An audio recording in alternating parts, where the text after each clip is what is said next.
Spotted na magkasama sina Barbie Imperial at Richard Gutierrez sa gastropub bar sa Alabang, Muntinlupa, Manila noong January 6, 2023. Naganap daw ito sa birthday ng asawa ni Randolph na si Jenny Quizon. Sa kuha ng CCTV sa pub, makikitang sweet na nag-uusap ang dalawa na para bang nahihiya si Barbie kay Richard.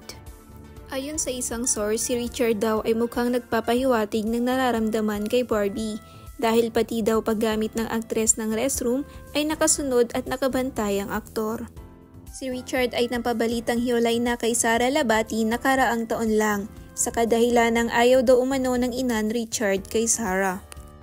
Kaya umalis na daw sa puder ng Gutierrez si Sara at namuhay na lang bilang single mom.